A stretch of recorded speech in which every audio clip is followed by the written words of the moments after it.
Zdravím vás, vítajte pri dnešnom podcaste, kde sa budeme rozprávať so zakladateľkou a srdcom nového projektu, ktorý vzniká Galante Pet Resort, čo je taký hotel pre spoločenské zvieratá, nielen psy, ale o tom si povieme neskôr. A je to moja dobrá kamarátka, ktorá vyštudovala 3 vysoké školy o zvieratách. Ja som aj nevedel, že 3 rôzne takéto školy sú a ona teda má všetky tieto informácie. A má viac jak 10 rokov praxe na Pražskej veterinárnej klinike a 25 rokov skúseností a praxe v podstate so samotnou starostlivosťou o tieto zvieratá. A je to Monika Benkovičová. Takže vítaj u nás v podcaste. Ďakujem. A ja som ťa sem zavolal, aby som ťa vyspovedal trošku ohľadom v podstate toho, čo by si chcela s týmto projektom dosiahnuť a ako tento projekt bude vyzerať. Ale najprv sa ťa opýtam, keď už máš 25 rokov praxe starostlivosti o zvieratá, aké najexotickejšie zviera si možno, že mala už takto na starosti? Tým, že som praxovala aj v zoo, tak som sa stretla s rôznymi aj exotickými zvieratami. Tam som robila prevažne v teráriu, takže rôzne hady, surikáty, pri žirafách som robila so všetkým možným, takže mám aj exotickejšie skúsenosti, ale napríklad veľmi zaujímavá skúsenosť bola, keď sme v Prahe na veteríne zachránili vidru zrazenú autom. Bola v bezvedomí, sme jej robili CT-čko, všetky možné vyšetrenia. Mali sme ju tam u nás na hospitalizácii, takže a v podstate ja som sa o ňu starala, pretože všetci ostatní sa aj báli. Ale super, akože dokážem sa skamarátiť s rôznymi zvieratami. Pekne. To taká vidra, to mi už napadá, že vlastne ono to asi nebolo nejaká domáca vidra. Nie, úplne divoký. A také zviera to potom je také kvázi pro bono, lebo vlastne asi nemá nejaké životné poistenie, aby uhradilo tie služby. To išlo na naše náklady, mali sme veľmi dobrých vedúcich a vlastne jeden z vedúcich povedal, že vlastne nebudeme nič účtovať za to. Pani ho zrazila, ona ho doniesla, že jej ho bolo ľúto, že je to predsa len schránené zviera, tak sme sa ho snažili nejak dať dokopy. Keď sa už ako tak pozviechal, tak sme ho zobrali do záchrannej stanice a následne asi po pol roku som ho bola vypustiť s nimi, takže to bolo krásne. Pekne ste sa rozlúčili, zakýval ti pazúrikom. Áno, zakýval mi chvostíku a išiel. To muselo byť super. Dobre, takže máš skúsenosti aj hovoríš so žirafami a sa ťa opýtam, že teda možno, že tá starostlivosť o nejaké, napríklad tie žirafy mi teraz prídu také zaujímavé. Je to veľmi iné ako starostlivosť o nejaké bežné zviera, ktoré poznáme, alebo je to isté, len proste to zviera je radikálne inakšie? V podstate starostlivosť je veľmi podobná pri rôznych typoch zvierat. Ide len o také tie špecifické nároky každého zvieraťa. Niekto proste preferuje inú stravu ako ostatné zvieratá. Takže to je v podstate starostlivosť pre mňa, aspoň ja to vnímam tak, že je to v podstate to isté, akurát musíš vedieť tie špecifikácie, tie odlišnosti jednotlivých druhov, čo smú, čo nesmú. Takže hovoríš, že skúsenosti so starostlivosťou aj o rôzne zvieratá máš a teraz si teda vymyslela projekt, ktorý sa volá Pet Resort a mal by to byť v podstate projekt pre poskytovanie takejto starostlivosti pre zvieratá tu v okolí Galanty. Chcem sa ťa opýtať, že prečo si tento projekt vymyslela? Či si vnímala nejaký deficit, alebo si chcela niečo nové vyskúšať, alebo proste nájsť nejaký spôsob, ako sa angažovať v odbore, že čo ťa priviedlo k tomu? No, tým, že ja od malička mám veľmi silný vzťah k zvieratám a vždy som chcela s nimi pracovať, tak som si tak vysnívala, že by bolo fajn, ak by som mala takúto službu, pretože aj veľa mojich známych, aj veľa ľudí, o ktorých viem, a nemusím ich ani poznať, tak radi cestujú. Radi chodia niekam na dovolenky alebo aj na pracovné cesty a chcú mať tiež to zvieratko doma a chcú oňho mať dobre postarané v čase svojej neprítomnosti. Takže som si to tak skombinovala, že vlastne no v podstate sa mi to páčilo, taká myšlienka, že by som sa starala o zvieratka v čase neprítomnosti majiteľov. Ja ako majiteľ môžem na to referovať, lebo ja tiež v podstate, keď niekde ideme, tak rozmýšľam, že čo urobiť so psom, že či ho mám niekde dať, nemám niekde dať a či sa mi o neho dobre postarajú. A tu teda akože prvá vec, čo napadne, myslím si každému, je, že však mám to zviera, tak hodím to, ja neviem, ku babke na záhradu, alebo však poprosím brata, že nech mu dá raz za deň, dvakrát za deň granule. Tak čím by si povedala, že je to možno, že iné, alebo teda vhodnejšie, keď máš takúto možnosť nechať to zviera aj u rodiny? No, rodina je samozrejme vždycky taká tá prvá varianta, pretože je to jednak najlacnejšie a jednak akože poznáš tých ľudí, kto sa ti o tých zvieratka postará. Lenže nie každý má túto možnosť a nie každý má takú rodinu, ktorej dôveruje alebo ktorá má vzťah k tým zvieratám.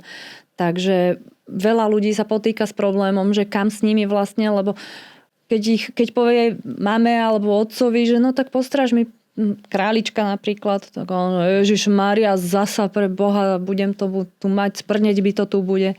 Mm-hmm. Takže veľa ľuďom to je nepríjemné tie zvieratá mať doma alebo sa o ne starať. Nemajú k tomu vzťah. A práve pre takýchto ľudí som že možno povedala, práve že by to aj by chceli pomôcť, ale proste tá sila tam není, alebo možno tá domácnosť není tak prispôsobená pre to zviera. Áno, presne tak. Takže si myslím, že má to svoje veľké výhody táto služba. Dobre, a teda keď by si to porovnala s možno, že nejakými alternatívami, ešte inými, ako typu, ja neviem, možno, že útulok alebo nejaká dočasná starostlivosť? Útulky ani dočasky neberú zvieratká, ktoré akože majú majitelia. To je pre zvieratá, ktoré sú opustené, ktoré nikto nechce. A toto by bolo priamo pre zvieratá, ktoré majú svojich majiteľov, ktorých milujú, ktorí chcú, aby sa o ne niekto čo najlepšie postaral. A chcú človeka, ktorý naozaj má nejaké skúsenosti, ktorému môžu dôverovať. A tým, že ja naozaj robím od malička so zvieratami a veľmi veľa ľudí ma tu pozná ako takú zvieraciu pani, alebo slečnú, alebo ja neviem, ako sa nazvať, tak veľa ľudí mi už takto aj verí, aj mám veľa referencií, že... Super, takže ty už vlastne si takto sa postarala o zo pár zvierat tu na okolí. Hej, ja sa staram bežne o zvieratka. Dobre, a ja by som teda prešiel ďalej k tomu, že vlastne rezort mne vždycky evokuje, už keď sa povie, že ja neviem, Tatra Mountain Resorts, neviem čo, že proste to bude niečo akože kvázi niečo na viac úrovni, že tam budú nejaké, možno, že aj čokoládka na vankúšiku, kúpele, wellness. Bude aj toto také niečo, ja neviem, nadštandardné oproti nejakej také bežnej starostlivosti? Áno, chcela by som to mať také nadštandardné. Momentálne je to v takej fáze prípravy všetko, ale chcem mať aj vonkajšie výbehy, aj vnútorné výbehy, aby sa tie zvieratka tam dobre cítili a chcela by som aj rôzne také nadštandardné služby ako wellness, nejaké tie, čo sú to strihanie pazúrikov, vyčistenie ušiek, starostlivosť o srst a podobné veci. Takže ti prinesú zviera na týždeň a dostanú úplne nové.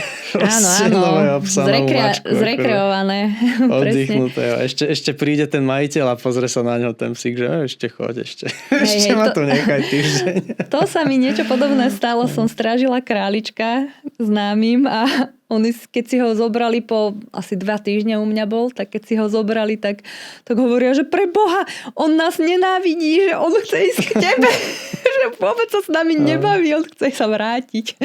Takže to bolo také veselé, také vtipné. Tak no, však ono je to také, že aj tí dospelí, keď sú na dovolenke, tak ako keď majú tu takú, možno, že podovolenkovú depresiu, alebo taký nejaký čas toho, že sa vrátia do toho bežného sveta, tak možno, že aj to zvieratko, keď je o ňo tak úplne inak na inej úrovni postarané, ako ten bežný človek zvláda počas pracovného dňa, tak si na to určite tak zvykne. Dobre, tak povedz mi, ako taký hotel vyzerá. Lebo ja, keď si poviem hotel, tak ja si predstavím taký ten klasický ľudský, že chodbička vykobercovaná, každý má izbičku, kľúčik od izby, ale u zvierat to asi tak nemôže byť. Takže jak to je? U zvierat to tak nie je. Ja sa snažím ich mať vlastne pri sebe stále doma. A budú mať. Z časti to funguje, z časti ešte nie, ešte sa len stavia.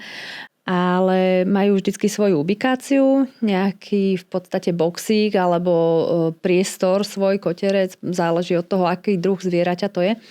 majú svoj priestor, kde sú v bezpečí hlavne, pretože nie všetky druhy sa znášajú, nie všetky druhy môžu byť voľne pustené, takže je to tak, aby bolo to zvieratko komfortne sa cítilo. A vlastne to je ako keby si ho mal doma. A to sa ťa možno opýtam, že aký je podľa teba, alebo možno už to máš odsledované, taký nejaký limit človeka na tie zvieratá, keď má byť dodržaný nejaký štandard, tak predsa len aj u ľudí je to také, že vlastne v hoteli je oveľa viacej personálu na menší počet ľudí ako na nejakej ubytovni alebo niečom takom. Takže čo je možno u teba taký limit, že toľko to zvierat ešte dokážeš komfortne obhospodáriť a už nad rámec už by možno, že museli byť stále zavreté alebo neboli by toľko venčené alebo niečo? To je strašne individuálne. Záleží od druhu zvierat. Pretože napríklad také psy vyžadujú oveľa viac pozorností ako myšky alebo škrečky, králiky alebo čokoľvek iné. Takže to sa nedá takto povedať. Takže budeš mať taký rezervačný systém, že zvládneme 100 myší, tak budeš tam vidieť, že koľko, potom zvládneme 10 psov, zvládneme 15 mačiek. Úplne takto to asi fungovať nebude. Bude to skôr na takomto mojom pocitovom, že vlastne tým, že ešte som nemala nejakú veľmi naplnenú kapacitu, nemala som neviem aký pretlak zvierat doma, tak neviem povedať, koľko ich bude, akože kde bude ten limit. Ale určite to bude tak, že keď sa s človekom dohodnem dopredu, že áno, mám voľnú kapacitu, tak to zvieratko budem mať doma. Mám prípadne ešte okrem seba tak aj sestru, takže ak by ich bolo viac, ako by som zvládala, tak máš pomocníkov. Máme pomocníkov, jasne, takže zvládneme sa postarať. Čo som robila na tej veteríne, tam sme mali limit nejakých 30 zvierat akože na hospitalizácii a o tých som sa zvládala starať. Že 30, áno, že aj venčiť, aj všetky tieto veci. A tie ešte dostávali lieky a rôzne ďalšie akože veci sa s nimi úkony robili. Lenže tí potrebovali kľud. Tí nepotrebovali dlhšie prechádzky, nepotrebovali nejaké viac akože to. Ale väčšinou to boli psi. Psi potrebujú viac pozornosti ako ostatné. Takže akože dá sa zvládať určite aj viac zvieratiek. A to je taká robota už asi na plný úväzok, že vlastne začneš ráno a skončíš večer a si rada, že si vôbec skončila. Ale to je taký zasa robota relax, lebo naozaj to je také príjemné sa im venovať, hlavne keď sú vychované tie zvieratka. Keď je nejaký psíček, čo nepozná absolútne žiadne hranice, by som povedala, tak to je trošku väčší problém, ale všetko sa dá zvládnuť. K tomu sa ešte dostaneme. Ja by som sa ešte chcel opýtať teda celkovo, jak to tam vyzerá. A majú tie zvieratá aj nejaký denný režim v takomto hoteli? Alebo majú akože, zoberú si ten denný režim z domu a potom ten sa deje stále? Že ako to vlastne je? Áno, z domu si to väčšinou berú, respektíve berú. Je tam taký dotazník pri príjme, kde mi majitelia napíšu, kedy dostáva žrať, koľko dostáva žrať, či má nejaké obmedzenia zdravotné, či niečo nemôže, nejaké alergie, či má, alebo nejaké choroby, ktoré sa môžu prejaviť, pretože nie každá choroba je taká, že potrebuje lieky, ale je dobré vedieť, že to zvieratko má, keby sa to prejavilo, že už to bolo niekedy diagnostikované. Alebo potom je fajn vedieť, že kedy chodieva sa venčiť, lebo niektoré psíky napríklad majú denný režim aj vo venčení. Takže je to veľmi závislé od toho, na čo sú naučené z domu. Nemôže sa tie rutíny denné, čo sú naučené, nejak úplne radikálne prelomovať. To zase nerobí dobrotu. Takže nemusí sa majiteľ báť, že príde za tebou a povie ti, že no môj psík musí o 7 sa vyvenčiť, o 8 dostať raňajky a neviem čo, a potom si bude hovoriť, že že ja som strašne zložitý, ja tam radšej nepôjdem. Že zvládate aj také, že špecifické veci. Všetko. Tento pet resort sa bude venovať, respektíve sa venuje predovšetkým drobným zvieratám, mimo psíkov. ale na psíky bude zvlášť projekt, bude sa volať Dog Resort a tam budú iba psi. Aha, že to takto máte v pláne rozdeliť. Áno, zatiaľ áno, pretože tie psy, aj keď sú prevažná väčšina psíkov momentálne veľmi vychovaných a socializovaných, že už zvládajú rôzne situácie a rôzne zvieratá a reagujú na ne dobre, tak stále je tam nejaké percento, ktorí sú potenciálne nebezpeční pre iné zvieratá. Nemyslím pre ľudí, ale pre iné zvieratá a mohlo by sa stať nešťastie. Takže nedá sa to spájať. To nechceme spájať úplne, že psi s týmito drobnými zvieratkami, tí budú oddelení, ale určite budeme mať aj projekt pre psíky, aj projekt pre tieto drobné zvieratka. Dobre. A čo sa týka stravy, jak to funguje s ohľadom stravy? Je to nejaký all-inclusive, majiteľ povie, že čo treba kupovať, alebo majiteľ prinesie jedlo na celý čas? Jak to presne prebieha?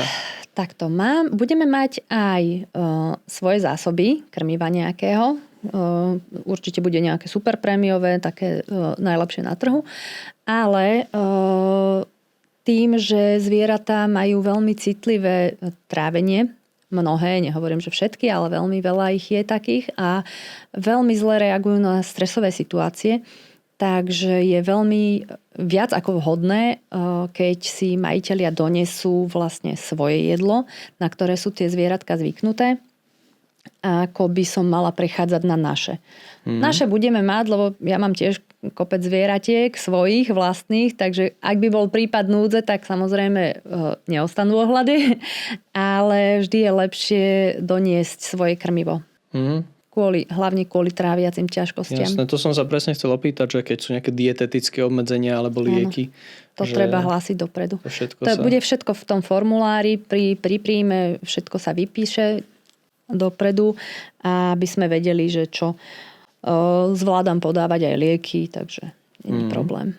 Dobre, a teda super, som veľmi rád, že som vedel spoznať tento hotel a chcel by som sa ťa teraz opýtať trošku na tú situáciu majiteľa, ktorý môže takúto službu vyhľadať. Ty si už hovorila, že sú to ľudia, ktorí môžu cestovať alebo môžu mať nejaký nabitý denný režim. Chcem sa opýtať, že či to môžu možno využívať aj ľudia, ktorí napríklad chodia do práce a potrebujú nejakú dennú škôlku alebo niečo také. Áno, samozrejme. Mávame aj takéto zvieratka, že vlastne majitelia ich nechcú nechávať samé doma, aby im nebolo smutno, tak ich dajú do škôlky. A je to možno, že vhodné ako, ja neviem, nejaká forma dočasnej starostlivosti, alebo má to nejaký limit, že to zviera by tam malo byť, ja neviem, možno týždeň a už potom sa vrátiť domov? Nie, toto nemá limity. Mám teraz klienta, ktorý cestuje na rok do Anglicka, takže rok budem strážiť mu zvieratko. Tak to už je také, že už skoro tvoje zvieratko za ten rok. Za ten rok už bude skoro moje. Ale ono vlastne, tie zvieratá majú najväčší stres z toho presúvania. Takže vlastne čím dlhší pobyt u nás, tým sú viac v kľude. Takže tým je to lepšie pre ne. Super. Ale není problém aj na 1-2 dní, alebo len na ten deň, aj mimo noci, kým sú ľudia v práci, sa postarať o zvieratka. A je treba zviera nejako špeciálne cvičiť, alebo pripraviť, alebo niečomu pripraviť, keď ide na takúto starostlivosť? Nie. Akože iba zbaliť to krmivo. Krmivo je najdôležitejšie. Krmivo, lieky, keď nejaké má. A inak nič netreba. Netreba, aby sa spoznal s majiteľom alebo niečo? Netreba. Super. Lebo tým, že sa jedná o tieto malé zvieratka, tak oni majú každé zvlášť tú ubikáciu. Sú potom spoločenské zvieratá, napríklad také morčatá, alebo aj králiky, niektoré, nie všetky. Tak tie v rámci takej socializácie, alebo aby mali nejaký veselší denný program, tak budú cez deň vo vonkajšom výbehu. Keď bude pekné počasie, tak si tam budú môcť papať trávičku, ale iba tiež na dohode je to s majiteľom, pretože nie každý králik je naučený na čerstvú stravu napríklad. Mnohí ľudia majú králiky tak, že majú ich iba na sene a na suchom krmive, že proste nedostávajú zeleninu. Čo podľa mňa nie je úplne ideálne pre tie zvieratá, ale meniť to, keď už to majú zabehnuté, tak to nie je dobré. Pretože To trávenie nie je zvyknuté a musí fungovať na tom svojom štandardnom Páči procese. sa mi, že veľmi dbáš na to, aby si naozaj dodržiavala tie veci, ktoré sú už stanovené doma v predstihu. A chcem sa ťa teda opýtať aj na to, že rozprávala si už o tom, že ktoré zvieratá áno, ktoré nie, tak keby sme si mohli možno, že trošku viacej do hĺbky prejsť. Hovorila si teda, že veľké zvieratá nie, takže asi kebyže chcem koňa uschovať, tak nemôžem za tebou prísť. Koňa asi nie, ale budem tiež ponúkať... budem ponúkať ale tiež službu, že budem dochádzať k zvieratkám.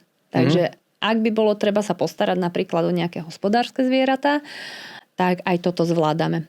Že dokonca aj hospodárske, že krávička, koza alebo problém. takéto. Že ja mám skúsenosť so všetkým možným, aj nemožným. Starala som sa aj o kravy, aj o kone. To si mi vlastne nahrala do ďalšej časti, lebo ja som sa chcel opýtať, že ktoré zvieratá není vhodné priniesť. Asi teda tie hospodárske hovorí, že tie nie sú zvyknuté. A sú nejaké iné zvieratá, ktoré by možno majiteľ si myslel, že však môžem ho prenášať a pritom toto zviera úplne dobre nezvláda? Veľmi zle toto zvládajú veľké papagáje napríklad. Tie majú veľký stres. A veľký papagaj to už je, akože viem si predstaviť, že ára, jasné, ale napríklad taká, ja neviem, rozela alebo korela, to je už veľký či malý? Korela ešte je v pohode. Aj tie rozely, to sú také tie menšie stredné. Tie sú ešte ako tak dobré, ale také tie už, čo sú nie že uvedomelejšie, ale oni sú také... Tak kognitívne silnejšie? Áno, trošku inak zvládajú tieto stresové situácie. Tak pred tými mám rešpekt. A to už je od veľkosti žaka napríklad. To už, tí už sa sú schopní si vytrhať komplet všetko perie a to by som nerada. Príde majiteľ papagaj bez peria. Áno. Jak toho vtipu, na čo mi je perie? Áno, presne mi to napadlo. Veru. A napríklad postarala by si sa, ja neviem, že o páva? Alebo niečo také?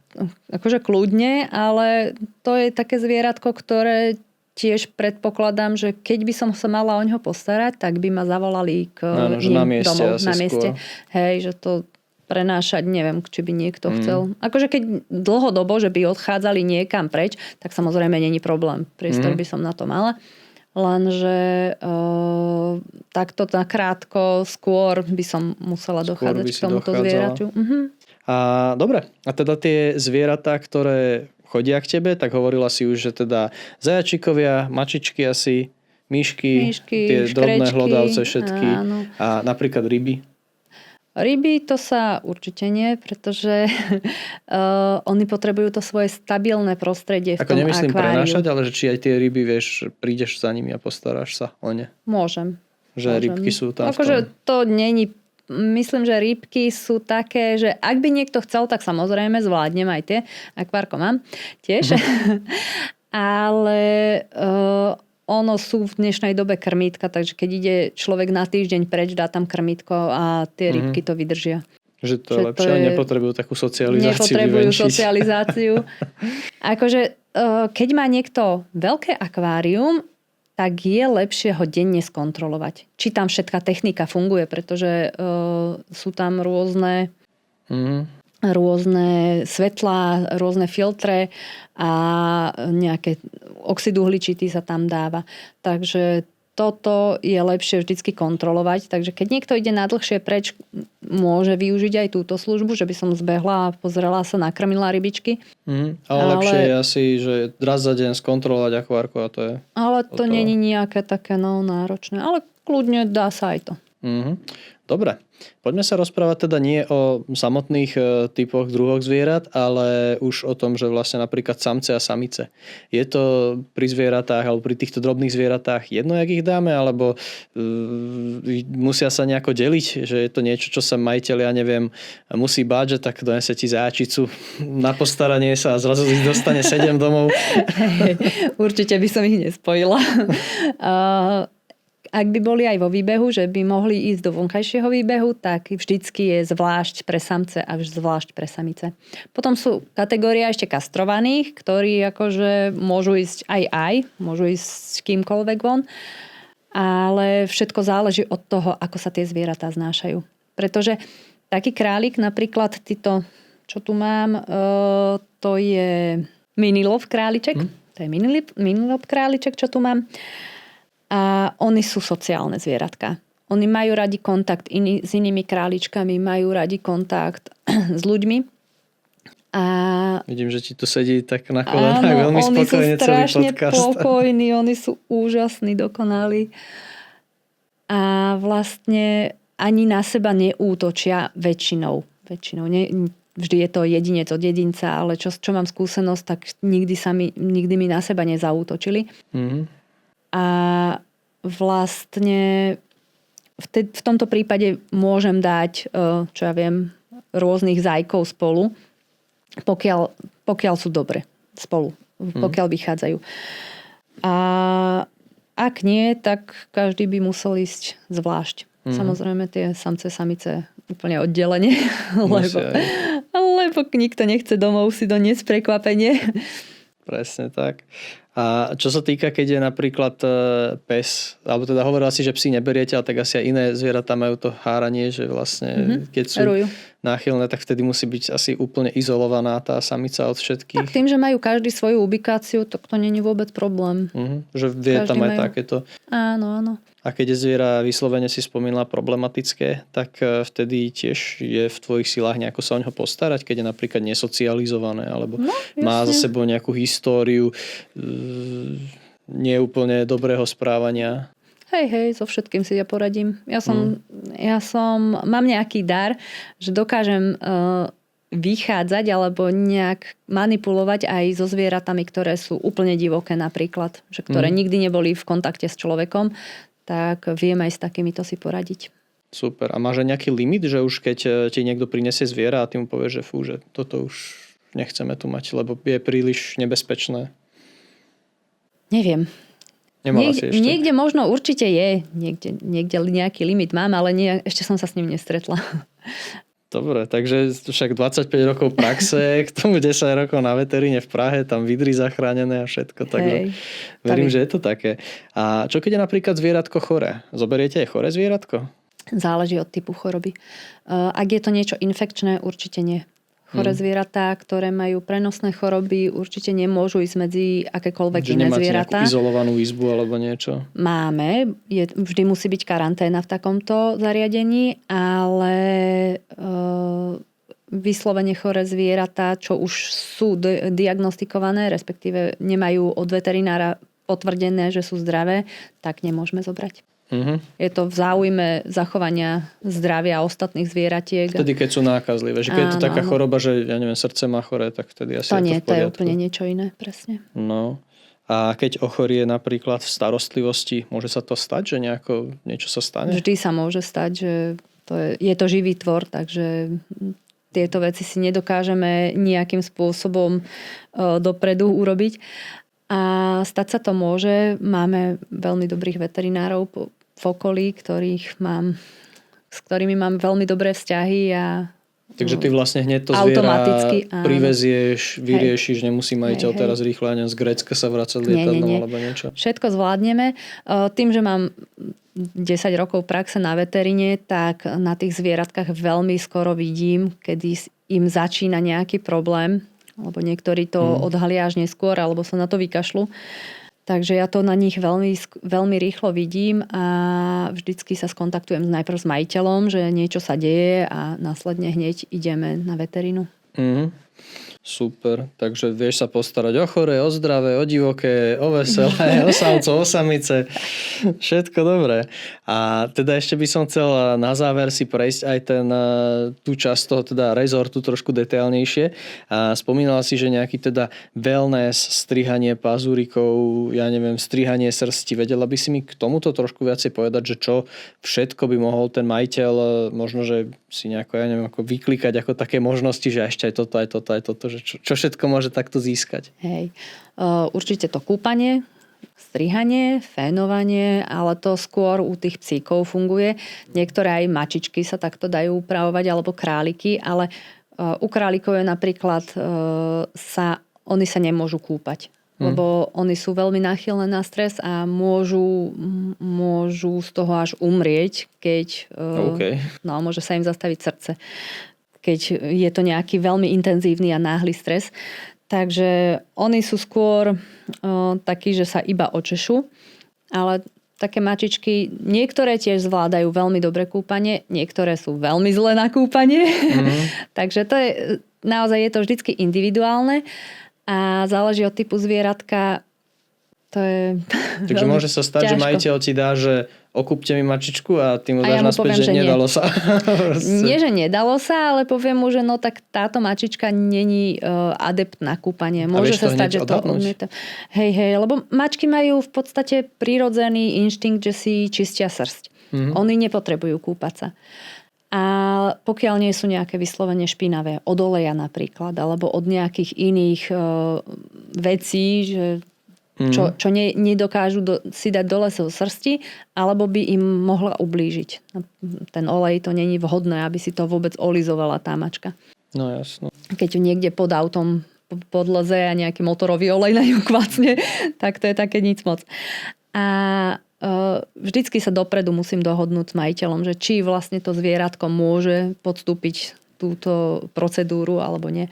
Strihanie drápikov napríklad je také celkom jednoduché, keď vie ten človek, čo robiť, ako to robiť. Pretože samozrejme nie je dobré zastrihnúť do toho nechtového lôžka a niektoré drápky sú prerastené, no to je také špecifické. No. Takže... Určite. A teda toto boli také bežné wellnessové služby, ale pre zviera môže byť zaujímavá služba navyše, možno, že aj to, že má, ja neviem, dlhšie prechádzky, alebo že ide niekde do prírody na voľno si zabehať, alebo niečo také, že je niečo také tiež podľa teba možno ponúknuť u tých psíkov. Ale to tiež, no na voľno určite nie, pretože nie je to náš pes. Keď by zdrhol, tak... Práve, nepoznáme ho a musí to byť vlastne v rámci bezpečnosti všetko. Môže si pobehať na dlhej stopovačke napríklad. Že musí byť vždy zaistené to zvieratko. Pokiaľ nie je naše, nemôžeme si takéto dovoliť. A môže byť aj súčasťou takýchto služieb aj nejaké, to zase možno, že je tak viacej na psíky, ale možno mi povie, že aj iné zvieratá to môžu mať a nejaká socializácia, pokiaľ by to zviera nebolo až tak dobre socializované, alebo prípadne aj tréning? Dá sa aj to. Dajú sa trénovať rôzne zvieratá od potkanov cez králikov, aj vtáčiky. Ale to je taký nadštandard. Keď by to niekto chcel, samozrejme možné to je, ale neviem, nemám zatiaľ skúsenosť, že by o to bol nejaký enormný záujem.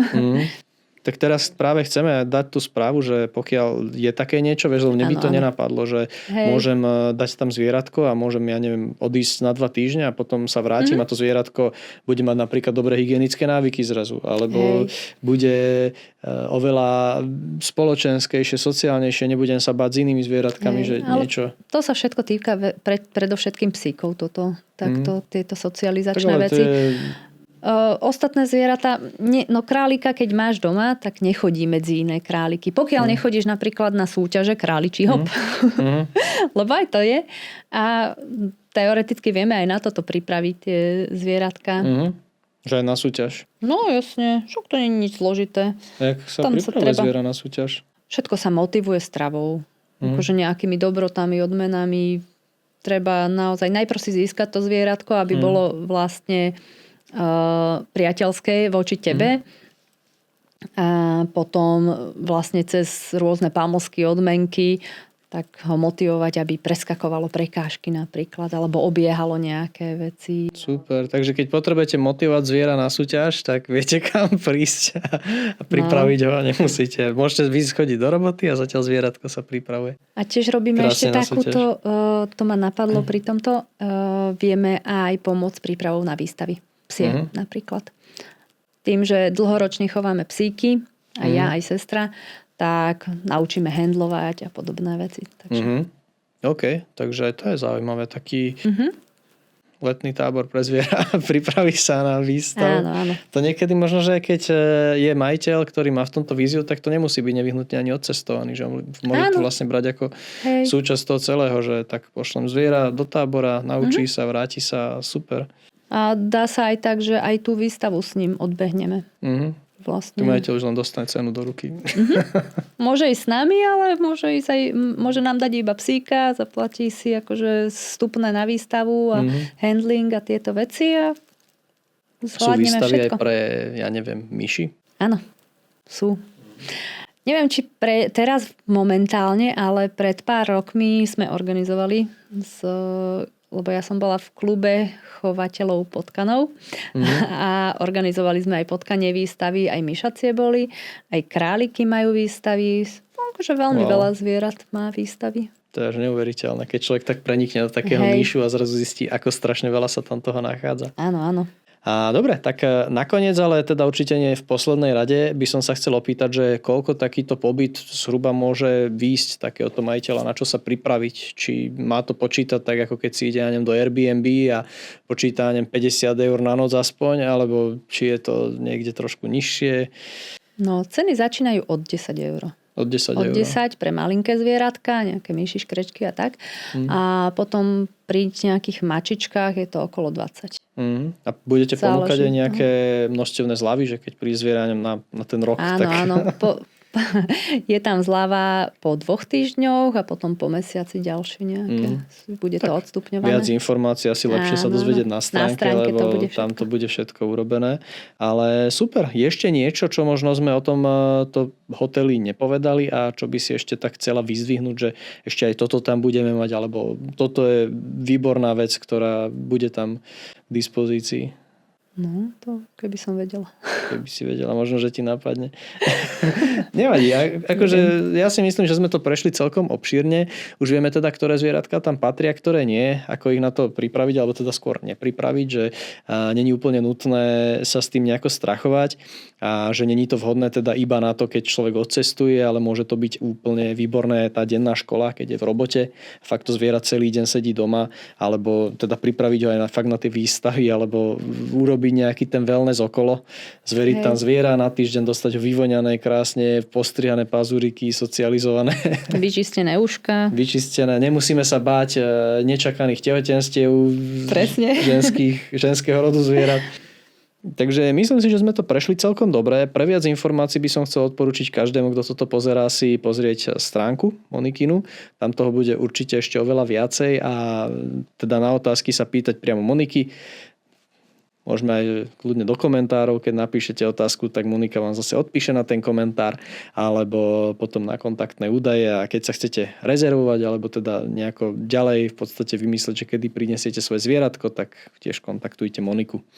Takže toľko za mňa. Ďakujem ti, Monika, že si mi takto dobre vysvetlila tvoj nový projekt v Galante a budem sa tešiť ako majiteľ psa, že mám kde toho psíka teda niekde nechať.